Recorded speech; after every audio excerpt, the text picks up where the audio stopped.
pre vás pripravila informáciu k plánovaným zmenám v agentúrnom zamestnávaní. Tieto zmeny už sú schválené a nadobúdajú účinnosť od 1. septembra 2025. Takže v skratke si prejdeme aspoň pár, podľa môjho názoru, najdôležitejších. Čo sa týka týchto zmien, veľmi dôležité je, že novozaložená spoločnosť bude musieť deklarovať vlastné imanie vo výške 30 000 eur. Doteraz, pokiaľ sa spoločnosť založila, postačovalo aj základné imanie v tejto výške, lebo ako viete, keď sa založí spoločnosť počas roka, štandardne nepodáva účtovnú závierku, podáva ho až nasledujúci rok, klasicky v termíne na podanie dane z príjmov alebo daňového priznania k dani z príjmov.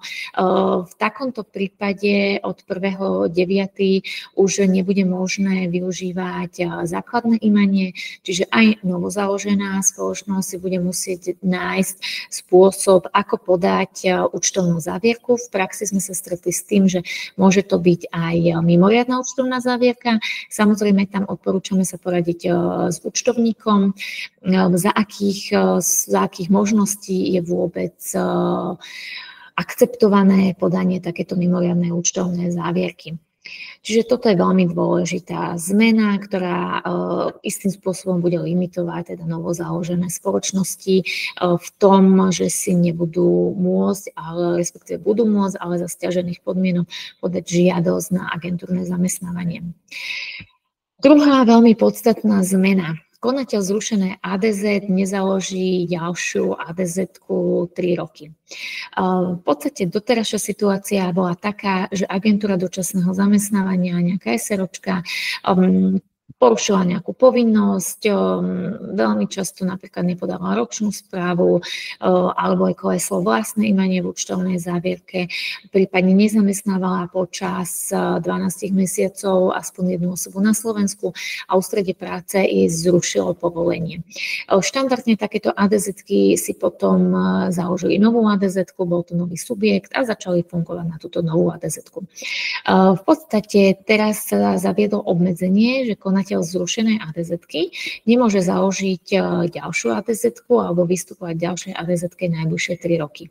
V podstate pokiaľ ADZ má uloženú sankciu, že sa jej zruší povolenie, tak tá istá ADZ s tým istým IČO nemôže ADZ-ku založiť, respektíve požiadať znova o toto povolenie najbližšie 3 roky a teraz sa to teda rozšírilo aj na iné subjekty, kde by vystupovala taká istá osoba. V podstate táto osoba, zákon hovorí, že je konateľom, vykonáva funkciu štatutárneho orgánu alebo člena štatutárneho orgánu agentúry dočasného zamestnávania v čase, keď je bolo zrušené povolenie na vykonávanie činnosti agentúry dočasného zamestnávania. Ďalšia zmena. V podstate není to nejakým spôsobom zásadná zmena, ale doteraz častokrát, keď sa zakladali ADZ-ky, samozrejme postupuje sa podľa SK-ISKO, čo je klasifikácia zamestnaní. Z nich si ADZ-ky vyberali, na ktoré pozície chcú prideľovať ľudí. Mohli to spraviť aj veľmi všeobecne, napríklad existuje 9 tried v rámci tohto SK-ISKO, alebo teda 9 okruhov zamestnaní. Oni si mohli zvoliť aj celý okruh. Ten okruh bol potom rozdelenejší na podtriedy až na 8 miestne kódy a teraz ústredie, respektíve táto novela zaviedla, že pokiaľ budete podávať žiadosť na ADZ, tak bude tam musieť byť uvedený minimálne 4 miestny kód. A ďalšia zmena, aj keď v podstate nejde o nejakú vec, ktorá doteraz neplatila, ale zákonodarca mal potrebu to dať aj do zákona. ADZ musí mať reálne priestory.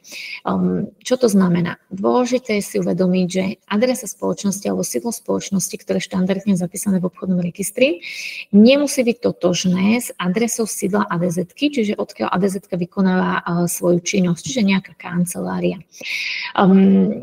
nemusí byť síce totožné, ale ústredie vyžaduje, a teraz to vyslovene uviedli aj do zákona, že táto adresa ADZ-ky musí byť reálna a dokladá sa nejakým potvrdením, či už nejakou nájomnou zmluvou alebo dokladom o vlastníctve priestoru. Čiže nemôže ísť o virtuálne sídlo, čiže pokiaľ si zriadite takúto adresu ADZ na virtuálnom sídle, ústredie vás pravdepodobne vyzve, aby ste si zmenili tieto priestory alebo teda doložili doklad k týmto priestorom na reálne využívanie. Toto sú najdôležitejšie zmeny, ktoré nás čakajú od 1. septembra 2025. Pokiaľ by ste potrebovali právne služby, ktoré sa týkajú aj agentúrneho zamestnávania, neváhajte sa na nás obrátiť.